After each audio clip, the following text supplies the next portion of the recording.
Muy buenos días, compañeros y licenciada. Mi nombre es Paola Ponce y el día de hoy voy a hablar acerca de temas muy importantes que hemos estado viendo en clases. Lo voy a compartir ahora desde mi pantalla.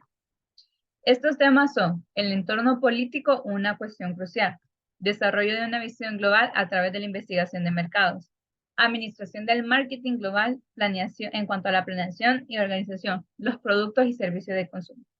Vamos a comenzar con el entorno político. Vamos a tocar un tema muy importante, como lo que es las sanciones comerciales.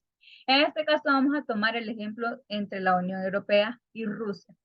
Como es de conocimiento de todos o de la mayoría, Rusia ha estado en una guerra con Ucrania.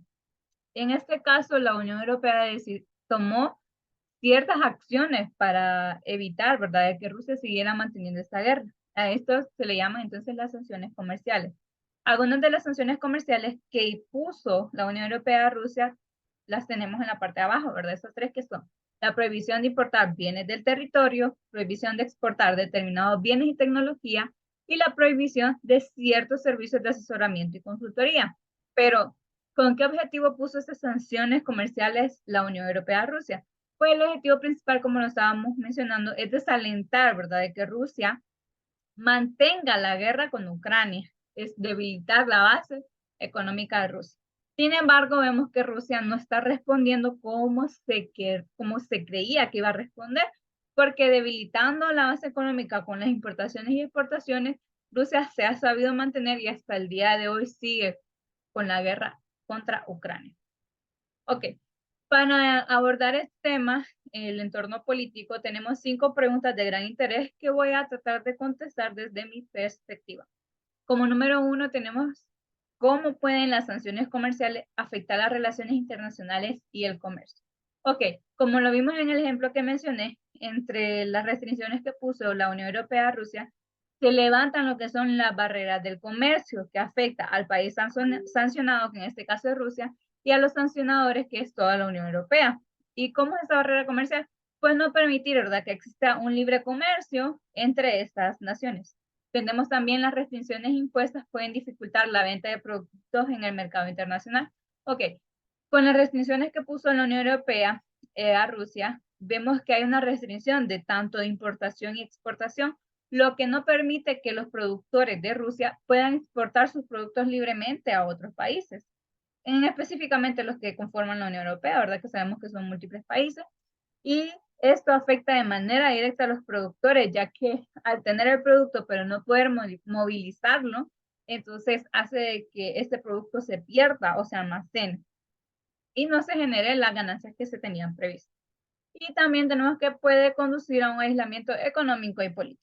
Bueno, en cuanto a algunos productos por mencionar que no se pueden importar a Rusia, tenemos que no se pueden importar productos y tecnologías de doble uso, motores de drones o aquellas que sirvan para seguir manteniendo la guerra, en este caso armas, vehículos militares, tecnología de aviación y marítima. Ok, sabemos que las sanciones impuestas no son para afectar a la población rusa, son para desalentar la guerra, por tanto, no se ponen como aranceles, entre otras cosas, pero al no permitir la libre exportación o importación de productos, entonces lo que se hace es que se afecta de manera directa o indirecta a los productores de Rusia.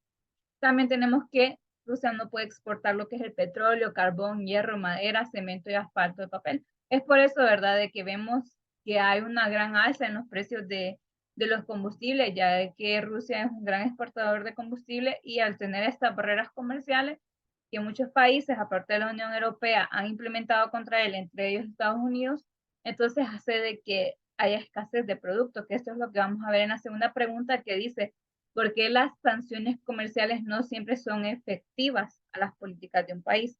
Ok, vemos entonces de que cuando se ponen sanciones comerciales, el objetivo es desalentar un comportamiento de un país. Sin embargo, hay respuestas adversas que en este caso, como podemos ver, Rusia no se detuvo con la guerra. Sin embargo, lleva un contraataque, ¿verdad? Es decir, pues no exporta los productos a los países que pusieron estas barreras, pero hay otros países que están interesados y que están consumiendo el producto de Rusia. Entonces lleva un contraataque, también hay resistencia y resiliencia como estamos viendo, Rusia no se ha debilitado como se tenía previsto. Sin embargo, sigue resistiendo y sigue atacando a Ucrania. También tenemos que hay obstáculos legales y financieros. Los países sancionados pueden utilizar estrategias legales y financieras para evadir o mitigar los efectos de las sanciones. También podemos ver que aquí puede ser lo que es el contrabando, ¿verdad? De que los productos que aparentemente o que por vías legales no pueden salir de Rusia, entonces se pueden llevar como contrabando. Vamos a pasar a la siguiente pregunta. La número 3 en este caso sería, ¿cuál es el papel de comercio en la promoción de la paz? Ok, cuando los países están en conflicto, vemos que el comercio sirve como, abre puertas para lo que son las negociaciones y el diálogo entre las naciones. Entonces, en esto puede ir a lo que es la promoción de la paz, porque cuando se busca un diálogo, se busca acuerdos para evitar, para seguir evitando aquellas acciones que están afectando a los países y poder llegar a un consenso. Entonces leemos lo que dice aquí, que dice, cuando los países tienen relaciones comerciales sólidas, los costos de la guerra y la interrupción del comercio se vuelven más altos. Es decir, que por conveniencia es más fácil para dos países mantener relaciones comerciales que iniciar una guerra. Entonces, el comercio incentiva la paz porque le es más conveniente a los países, en lugar de pelearse, establecer convenios, acuerdos y en este caso también las limitaciones voluntarias para poder tener un equilibrio entre los productos que se exportan e importan y no llegar a una guerra. Tenemos también la número 4 que dice cómo pueden las sanciones comerciales afectar la economía de un país. Bueno, ya lo había mencionado un poco anteriormente, lo que es la escasez de los productos. Como vemos, al ver escasez, los productos aumentan del precio ya que no se pueden traer.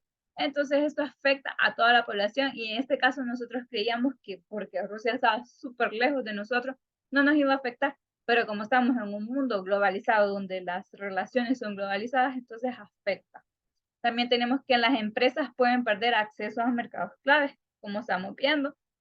Rusia no puede acceder a muchos países fuera de la Unión Europea también, que no les permiten traer, importar sus productos, perdón, exportar sus productos a esos países porque no están de acuerdo a las medidas que el país está tomando. También tenemos que es una disminución del crecimiento económico y aumenta la presión sobre la población en general. Afecta definitivamente a la población de Rusia. Entonces, podemos ver imágenes, ¿verdad? Entonces, en la pregunta número 3, imágenes sobre diálogos que hay entre países, entre las relaciones internacionales. Y también tenemos un cuadro, una pequeña estadística de que nos dice que han bajado las exportaciones. Entonces, lo que vemos abajo dice de que las medidas restrictivas no tienen como objeto a la sociedad rusa.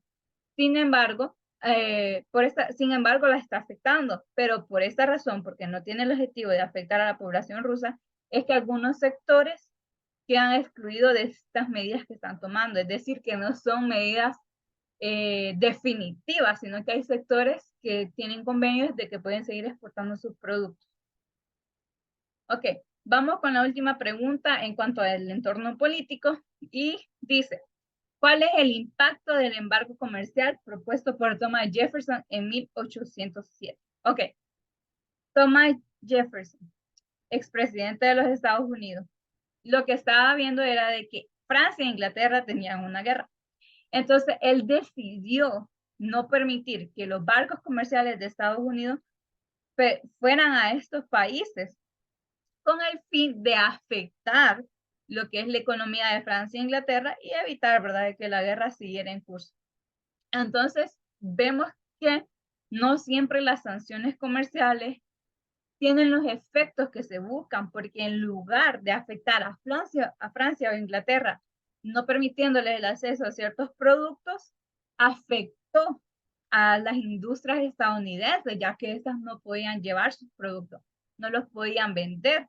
Entonces vemos que en ese mismo año, en 1807, se redujo el Producto Interno Bruto en un 8% y muchas personas intentaron evadir las restricciones y la participación en actividades de contrabando, es decir, de que llevaban productos de manera no legal para continuar, ¿verdad?, vendiendo los que son sus productos. Y esto hizo que el gobierno tuviera una erosión en la confianza, es una desobediencia generalizada de la ley. Ok. En cuanto a las relaciones exteriores, el embargo afectó negativamente a las relaciones con otros países, especialmente con estas con las que Estados Unidos deseaba, ¿verdad?, mantener una relación.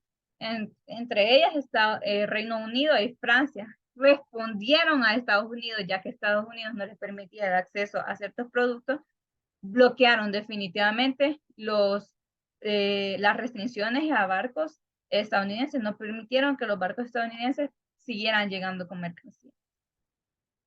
Ok, ahora voy a abordar el segundo tema, que sería el desarrollo de una visión global a través de la investigación de mercado. Sabemos que la investigación de mercado nos permite tener acceso o saber información relevante para la toma de decisiones a nivel empresarial. Vamos a abordar la primera pregunta respecto a este tema. Nos dice, ¿cómo pueden las diferencias culturales afectar la disposición de una persona a responder a las encuestas de investigación de mercado? Ok, si lo ponemos en nuestro contexto como hondureños, a veces recibimos links de amigos o de conocidos o de otras personas que requieren información para que llenemos una encuesta. Entonces nosotros sin problema llenamos, ponemos nuestro nombre, ponemos nuestra edad, ponemos ciertos datos de nosotros, pero para nosotros no hay problema o hay poco problema respecto a eso. Sin embargo, no en todas las culturas es lo mismo, de acuerdo a la educación y otros factores que intervienen.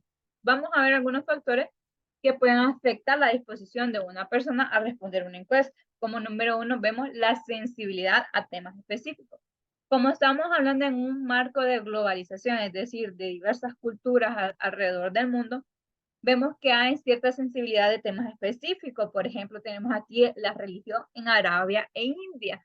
En Arabia, ¿por qué? Porque en Arabia sabemos que tenemos una religión extremista que no permite algo fuera del Islam. Y en India porque hay una diversidad de religiones, hay diferentes dioses y muchas cosas así.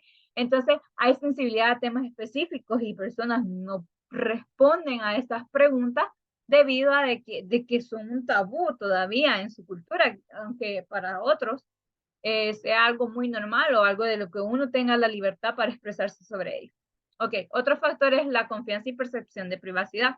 Como les mencionaba anteriormente, aquí valoramos poco o tenemos en poca consideración lo que es el tema de privacidad, ya que ponemos nuestros datos en un montón de lugares, ¿verdad? Y vemos que nos llaman, por ejemplo, cuando escribimos nuestro correo electrónico en una página, nos empiezan a llegar de repente un montón de correos electrónicos.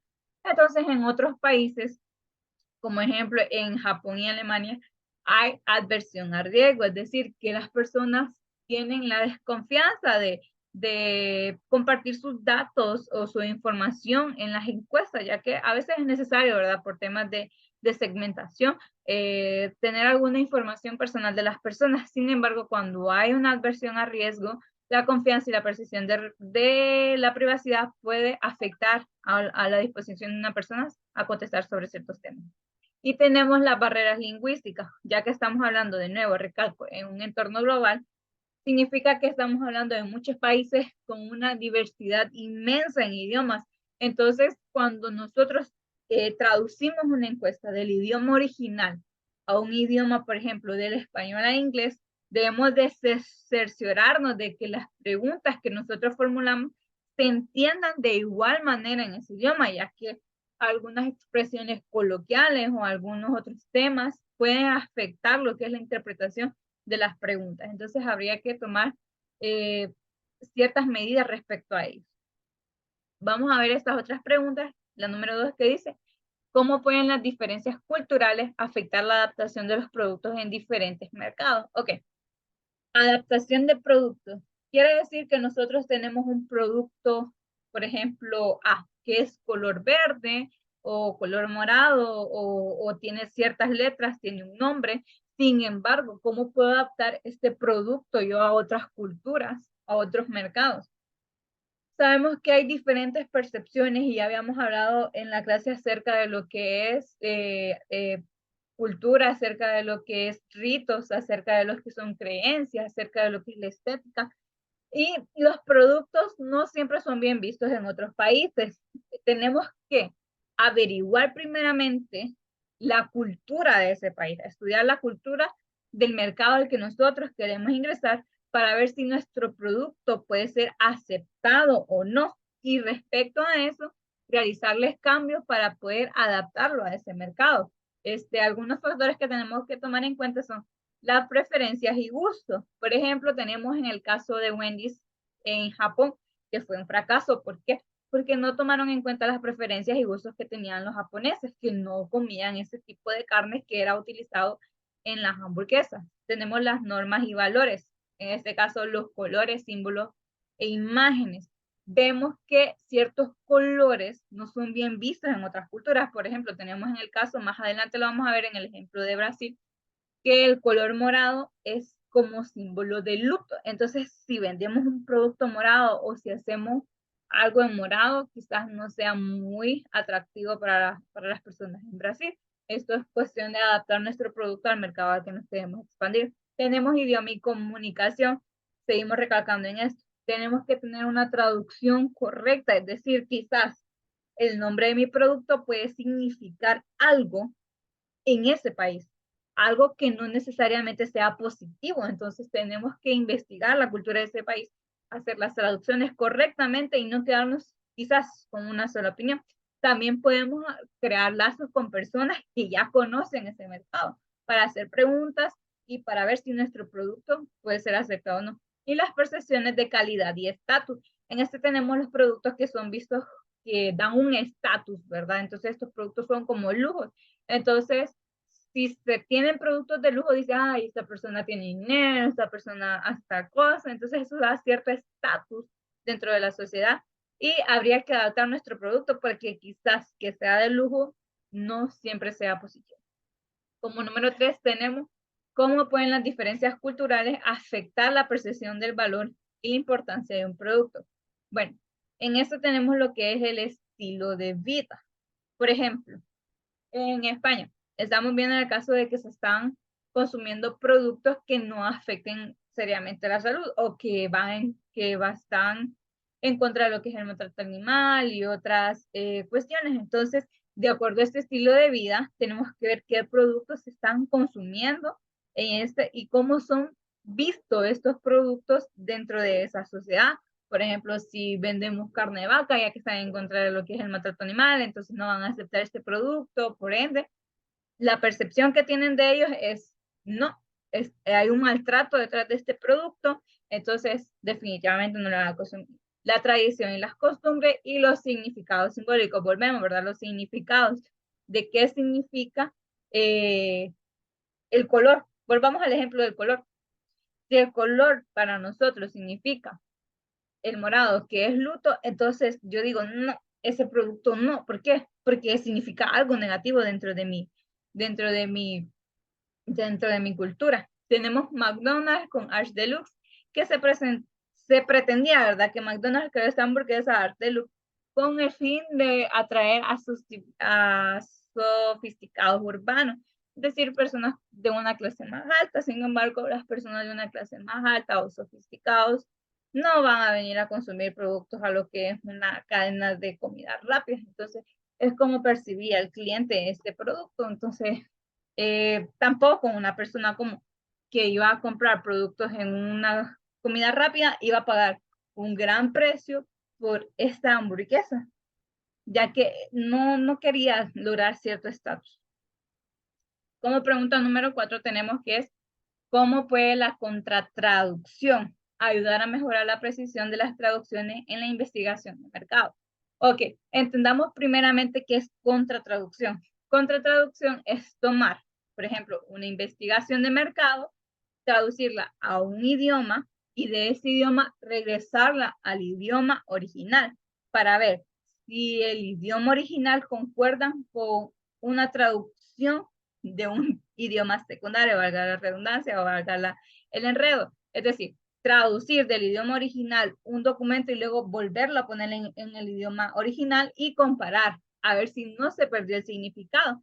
Entonces, ¿cómo puede ayudar a mejorar la precisión? Es decir, vamos a ver, asegura la consistencia de la medición, es decir, que detecta discrepancias y desviaciones al ver qué significados se distorsionan en la traducción. Entonces, ¿qué nos ayuda? A ser más precisos en cuanto a eso, a mejorar la calidad de expresión. Garantiza la equivalencia cultural, es decir, que detecta la pérdida de significado. Es decir, como estábamos hablando, de que si la traducimos de un idioma secundario, entonces vemos que cosas son diferentes y vemos si a pesar de que son diferentes llegan a una misma conclusión o si se pierde el significado.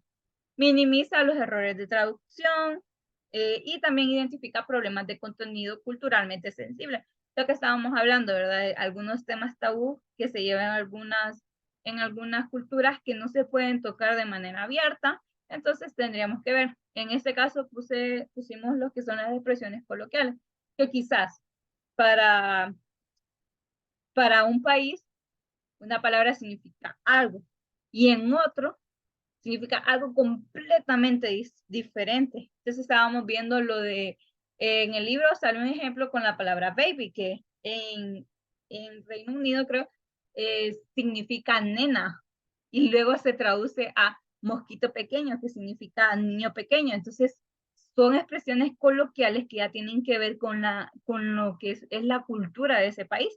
Entonces tenemos que valorar eso en la contratraducción, que ver que no hayan significados coloquiales que distorsionen lo que se quiere transmitir en la investigación de mercado.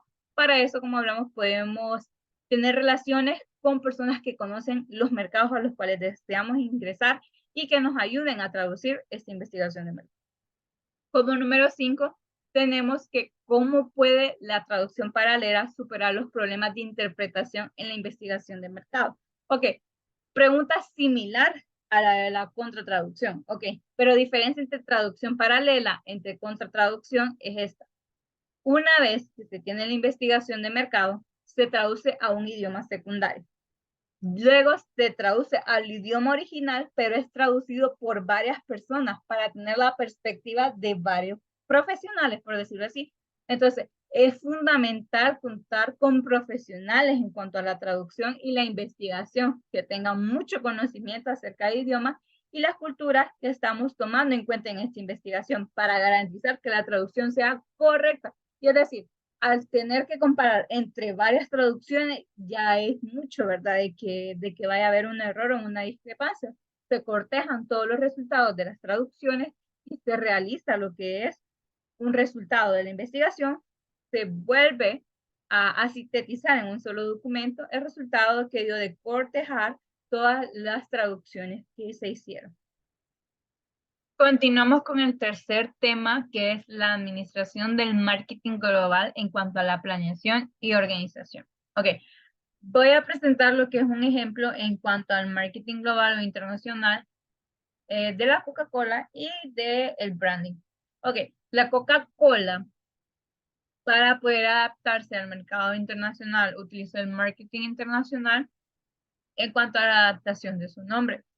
Sabemos que quizás las letras, tal cual nosotros las conocemos, en otras culturas, otros países, no sean percibidas de la misma manera. Tal vez quizás si damos una Coca-Cola, así con ese nombre de la primera imagen, a Arabia, por decirlo así, o a China, las personas no van a saber qué significa ese nombre, ni siquiera van a conocerlo. Entonces, por eso se hace lo que es una adaptación del nombre y se cambia. En el caso tenemos aquí de que se cambió el carácter totalmente, ¿verdad? Diferente. Quizás nosotros en la segunda imagen no podemos identificar que es una Coca-Cola, pero en otros países, por su idioma, claro que sí lo pueden identificar. Y en cuanto al branding, como mencionamos anteriormente, el color morado en Brasil significa muerte y luto. Por estos productos que tengan empaques morados o marcas que tengan el color morado en su logo, no sean bien vistos o bien percibidos. Ponían el ejemplo de que quizás se tenía un staff en varios países, para se presentan a ferias internacionales y en su escenario, en su representación, utilizan el color morado en lo que es Brasil, las personas no se hubiesen acercado a ese staff. ¿Por qué? Sencillamente porque el color morado tiene una percepción cultural de qué significa muerte y luto. Y al tener esa cultura en la mente, las personas simplemente lo rechazan. Tenemos como pregunta número 1 respecto a este tema de cómo pueden las empresas adaptar sus estrategias de marketing para diferentes mercados globales. Primeramente, se debe hacer una investigación respecto a los mercados en los que la empresa piensa incursionar. En este caso, como es global, entonces realizar campañas que no ofendan o que no vayan en contra de ciertas culturas. Entonces se debe de realizar una investigación de mercado exhaustiva para no cometer errores en cuanto a la comunicación. Reconocer el idioma y la cultura. En cuanto a la estrategia de marketing, estamos hablando de la adaptación. Claramente no en todos los mercados puede salir de una manera, simplemente también por el idioma, ya que no van a entenderlo, así como entendemos el español aquí en China, no lo van a entender, así como tienen el inglés en Estados Unidos, no lo van a entender en Arabia. Entonces, debemos de reconocer el idioma y las culturas a las cuales la empresa desea incursionar, en cuáles la empresa desea estar presente. La adaptación del producto, como lo vimos en Coca-Cola, que cambió el nombre, las letras por símbolos de los países a los que se quería incursionar. Esto es parte de la adaptación, comunicación y promoción. Debemos de tener cuidado en realizar campañas de promoción de las empresas y no afectar a cierta parte de la población o ofenderla. Y tenemos la adaptación del precio. Para esto debemos de considerar cómo es percibido el producto en la cultura o en los mercados que deseamos ingresar para poder poner un precio de acuerdo a la percepción que se tiene del producto, que sea un producto de lujo, un producto de consumo, entre otros. Como número 2 tenemos cómo pueden las empresas superar los desafíos de la gestión del marketing global. Tenemos prácticamente lo mismo de la anterior pregunta, que sería la investigación exhaustiva. Se debe investigar los mercados a los que se debe incursionar, reconocer las diferencias culturales, el idioma, entre otros. Tenemos la flexibilidad y adaptación continua. Sabemos que las culturas o los países son cambiantes. Entonces, no es como que, ya adaptamos el producto, así lo vamos a dejar, así lo vamos a seguir distribuyendo. No, sino de que se tiene que tener un monitoreo continuo de la cultura y los cosas que cambian en la percepción del cliente y adaptarse, ir adaptando este producto de acuerdo a los cambios que se sucedan. Tenemos el desarrollo del talento global. Esta parte es muy importante que la he estado mencionando, de que se deben de tener aliados, o sea, personas que ya conozcan los mercados que nosotros queremos entrar. En cuanto al equipo de marketing capacitado y diverso, podemos llevar personas de marketing de cierto país, pero debemos de contar con la experiencia o el conocimiento de las personas, de los profesionales que ya conocen el mercado al que nosotros deseamos ingresar. Colaboración y alianzas estratégicas. También se pueden buscar empresas que ya están operando en esos países para tener, ¿verdad?, una mayor facilidad de ingreso al mercado. Y la personalización del marketing, que eso tiene que ver en adaptar el marketing a cada país, a cada cultura o a cada segmento que deseamos lanzar estas estrategias. Como número 3, tenemos cómo pueden las empresas utilizar la investigación de mercados para informar su planificación y organización del marketing. Tenemos que la investigación proporciona información valiosa para informar la planificación y organización del marketing. Permite comprender el mercado objetivo. Ok. ¿Cómo la empresa informa sobre la planificación y organización del marketing? Primero, debe saber a qué mercado se va a dirigir.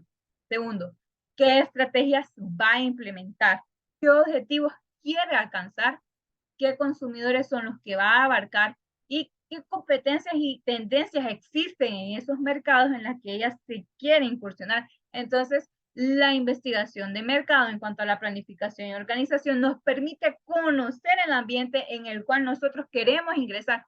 Por ende, nos permite obtener la información necesaria para comenzar la planificación de las estrategias y la organización.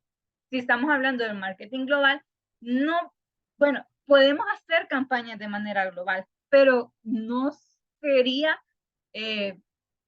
una campaña general para todo el mundo, no, porque hay barreras en cuanto al lenguaje, en cuanto al entendimiento, en cuanto a la percepción. Entonces, siempre se deben adecuar diferentes estrategias y quizás se puede lanzar la misma estrategia, pero adaptada para cada cultura. Entonces, la investigación de mercado nos permite obtener toda la información necesaria de la cultura, ambiente, país, etcétera, para nosotros poder llegar a la planificación y organización del marketing global. Como número 4 tenemos en cómo pueden las empresas equilibrar las necesidades locales y globales en la planificación y organización del marketing. Ok. Primera instancia, tenemos que conocer qué necesidades hay en la parte local, o sea, en donde se desarrolla la empresa. Okay. Tenemos entonces lo que es la casa matriz, por decirlo así, y las otras que se encuentran en otros países.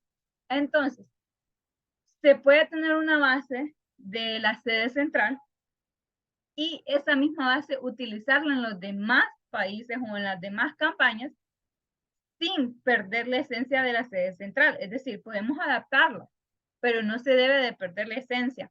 Entonces, se necesita comprender las preferencias, necesidades y comportamientos de los consumidores locales, así también como de los globales a los mercados que se desea llegar. Debemos de adaptar las estrategias de marketing para satisfacer las demandas específicas de cada mercado. Como les decía, estamos hablando de algo globalizado, pero no podemos prescindir de la segmentación, porque debemos de saber cómo dirigirnos a cada público de interés que tiene la empresa. Ok, tenemos la coordinación centralizada y descentralizada, como la que estábamos hablando, ¿verdad? Que hay una estructura que debe de haber coordinación entre la sede central de las operaciones locales y las que estas tienen fuera. Entonces, hay una base. La empresa inicia, se desarrolla en un entorno local, luego se va a un entorno global, pero tiene las bases ya establecidas en el entorno local y debe de adaptarlas al entorno global, pero sin perder la esencia de lo que es. Vamos con la número 5 que dice cómo pueden las empresas gestionar las diferencias culturales en su planificación y organización de marketing global. Número 1, estudiar las otras culturas. Eso es parte de la investigación. ¿Cómo puedo yo mitigar o minimizar estas diferencias? Conociéndolas. Si yo conozco las diferencias, otras culturas, si yo me permito conocer otras culturas, estudiar cómo se comporta todo esto va a disminuir el impacto que esto puede tener, el impacto negativo, y puede facilitar quizás la comunicación, las relaciones con otras personas o empresas de interés. Número 2, tener cuidado con las diferencias de lenguaje. Ya hablábamos de contratraducción y hablábamos de traducción paralela, ¿verdad? De que se necesita tener diferentes perspectivas o diferentes traducciones de profesionales del lenguaje. En este caso, se puede tener profesionales legales de los países que ya conocen el mercado, que ya conocen cómo se comporta la cultura, que ya conocen cómo se comportan las personas, y esto facilitaría lo que es el proceso de la gestión de las diferencias culturales. Teniendo un experto que conoce el mercado, puede facilitarme a mí conocer y comprender esa cultura y ese idioma. Tenemos el programa de sensibilización intercultural en la empresa, es decir, capacitar o hacer saber a los empleados que se va a tratar con diferentes culturas y qué diferencia tiene esa cultura con la nuestra para evitar lo que son los choques culturales. Tenemos también las diferencias de lenguaje cultural. Estas diferencias de lenguaje, creo que aquí me faltó la palabra corporal, creo que era. Sabemos que los individuos en diferentes partes del mundo tienen diferentes maneras de comunicarse. Bueno, tenemos dos maneras de comunicarnos, puede ser verbalmente o puede ser por comunicación no verbal, es decir, nuestro lenguaje corporal. Ciertas distancias de persona a persona se deben de respetar, se deben de conocer. Por ejemplo, aquí en Honduras saludamos de beso. En otros países quizás saludan con reverencia. Entonces hay estas diferencias de lenguaje que nosotros debemos comprender para evitar los choques culturales. Y esto se puede lograr con un programa de sensibilización de la empresa. Es decir, si vamos a trabajar, por ejemplo, nosotros como hondureños, mi equipo es hondureño, va a trabajar con un equipo de China, entonces, ¿qué se hace? Desarrollar un programa para que tanto los colaboradores hondureños como los chinos comprendan las diferencias que tenemos en la cultura y evitar, ¿verdad?, de que haya un choque cuando se intente trabajar en conjunto. Continuando con el cuarto tema de esta presentación, tenemos los productos y servicios de consumo. En cuanto nos referimos a productos y servicios de consumo, decimos que son aquellos que ya están listos para que el cliente pueda adquirirlos y que no necesitan de otro proceso. Entonces, la primera pregunta respecto a este tema es cómo pueden las diferencias culturales afectar la percepción y el uso de los productos y servicios de consumo. Ok, en esta pregunta tenemos dos aspectos que son el valor y las creencias y normas específicas. Ok, en cuanto al valor y la creencia, se puede considerar un producto muy valioso en una cultura y en otra no tener la misma importancia. Podemos ver, por ejemplo, lo que es el vino, que en Francia y en los países europeos es consumido eh, de manera normal, como que si fuera agua, entonces en todas las comidas. Sin embargo, acá en el contexto hondureño, el vino solo es consumido en ocasiones especiales o para compartir entre amigos, que esto tiene que ver con normas específicas en cuanto al uso de cómo usar y cuándo usar ciertos productos. En valor y creencia, ¿verdad? Un país puede valorar altamente un producto y en otro país quizás solamente visto de manera general o de manera de consumo diario, que no sea tan valorado en cuanto al precio o en cuanto a las características que ese producto ofrece. Tenemos como número 2, cómo pueden las empresas adaptar los productos y servicios de consumo para diferentes mercados globales. Ya hemos visto en los temas anteriores lo que tiene que ver con la adaptación de productos. En cuanto a servicios de consumo, no varía mucho porque siempre se tiene que realizar una investigación de mercado para saber si las personas de determinado país o de determinada cultura van a tener una aceptación por nuestro producto. Personalizar los productos, es decir, adaptarlos de acuerdo a las necesidades o a las demandas que tienen las empresas. Entonces, perdón, las personas. Entonces, tenemos que adaptar nuestro producto, investigar si este producto va a ser aceptado y podemos también obtener colaboración con socios locales de personas que ya conocen el mercado. Podemos recibir lo que son asesoría o ayuda para tener una entrada al mercado mucho más fácil. Tenemos la adecuación del precio y segmentación. Esto se da de acuerdo a la percepción que el cliente tiene sobre el producto. Entonces vamos a continuar con la número 3, que es cómo pueden las diferencias culturales afectar las preferencias de los consumidores por diferentes productos. Tenemos entonces aquí dos factores muy importantes también, como lo que es el estilo de vida y las preferencias de consumo, el simbolismo y el significado cultural. Entonces, en cuanto al simbolismo y al significado cultural, ya hemos estado hablando que quizás en un lugar es bien visto un determinado color o un determinado número, sin embargo, en otro país puede representar cosas negativas. Entonces, esto afecta definitivamente en cuanto a los a los productos y servicios, afecta de manera directa en cuanto al consumo de ellos. Por ejemplo, las carnes en Japón, las carnes rojas quizás no son muy consumidas, pero sí los mariscos, los pescados. Entonces, son esas diferencias culturales, esas diferencias que se tienen ya quizás por tradición y por cultura de consumo. Tenemos también los estilos de vida y preferencias de consumo. Estas pueden estar influenciadas por ciertos factores, tienen que ver el clima, la geografía, la historia, tradición y estructura familiar. Entonces, tenemos un ejemplo. Aquí en Honduras el clima es tropical, pero ahora la mayor parte del tiempo es cálido. Entonces, los productos y servicios de protección solar, de refrigeración, son preferidos en aquellos lugares que a aquellos lugares donde hace mucho frío. Ejemplo, en Estados Unidos, ¿qué utilizan? Calefacción. Y aquí en Honduras, ¿qué utilizamos normalmente? Aire acondicionado. Entonces, esta preferencia tiene más que ver con el clima y de acuerdo a esto se consumen más productos. Entonces, ¿qué van a traer los exportadores aquí a Honduras? Aires acondicionados. ¿Qué van a llevar a Estados Unidos? Calefacciones. Claro, podemos recalcar que no en todos los estados de Estados Unidos hay un clima eh, de invierno. Sin embargo, es mayor consumido lo que es la calefacción. Y en cuanto al simbolismo y significado cultural, ya hemos hablado de esto en clase, que algunos números pueden representar mala suerte en cuanto al número 4, o pueden ser mal vistos en ciertas culturas. Entonces, Esto afecta la preferencia del consumidor y obviamente no va a comprar un producto que para él, de acuerdo a su cultura, puede traerle mala suerte por el número, por ejemplo.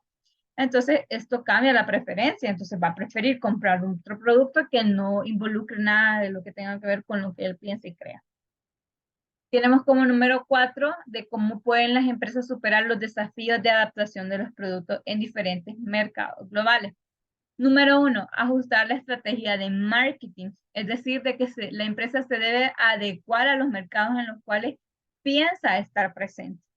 Contar con aliados que nos hagan más sencillo el camino, es decir, buscar personas que ya conocen el mercado para que cuando nosotros queramos ingresar a él, ya tengamos esa ventaja de conocerlo y de entender la cultura, de entender las preferencias. Tenemos también que estudiar el mercado y analizar la competencia existente. ¿Para qué nos sirve analizar la competencia existente? ¿Qué está haciendo la competencia? ¿Cómo lo está haciendo? ¿Está teniendo éxito? ¿Qué se puede mejorar? Entonces podemos utilizar ahí lo que es el benchmarking y ver cómo estas empresas han superado las diferencias culturales y aplicarlos nosotros de igual o de mejor manera. Tenemos que definir la estrategia de venta y distribución de acuerdo al mercado. Esto tiene que ver mucho con el mercado que la empresa quiera ingresar. Entonces, ahí debe de definir específicamente la estrategia de ventas. También se tiene que tener cuidado con lo que es la promoción, que se debe de adecuar a los estándares y de acuerdo a las culturas. Como última pregunta de esta presentación, tenemos que cómo pueden las empresas gestionar las diferencias culturales en la promoción de sus productos de servicio y consumo. Ok, ya habíamos hablado de mitigar las diferencias en cuanto a la promoción también. Entonces, se tiene que realizar una investigación de mercado. Creo que la investigación de mercado es muy clave en casi todos los aspectos que hemos considerado en esta presentación. Se debe de saber con quién se está tratando, qué preferencias tiene y cómo nosotros vamos a satisfacer esas necesidades que están presentando los mercados. Tenemos que adaptar el mensaje.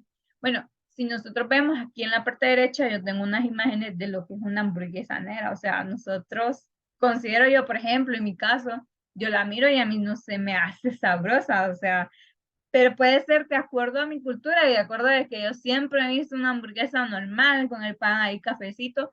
Sin embargo, esta tuvo mucha aceptación en Japón. Entonces, ¿qué hizo Burger King? Adaptarse al paladar de Japón y ver qué tendencias están siguiendo allá para ofrecer un producto que vaya de acuerdo a esas tendencias y que pueda ser aceptado en ese país. Porque aquí tenemos Burger King, hay Burger King en Estados Unidos y en muchos otros países, y quizás esta estrategia o este marketing o este producto no hubiera tenido la aceptación que está teniendo en Japón, pero de acuerdo a la adaptación que tuvo a ese mercado y de acuerdo a la investigación que realizó, se determinó de que en ese mercado se podía tener este producto y fue muy aceptado. Tenemos que identificar los canales de comunicación preferidos. Por ejemplo, anteriormente habíamos estado viendo qué redes sociales son preferibles en qué países. Entonces tenemos que ver qué medios son los más utilizados en los mercados en los que nosotros queremos incursionar. Por ejemplo, puede ser mediante redes sociales, puede ser mediante televisión o mediante otros medios de comunicación.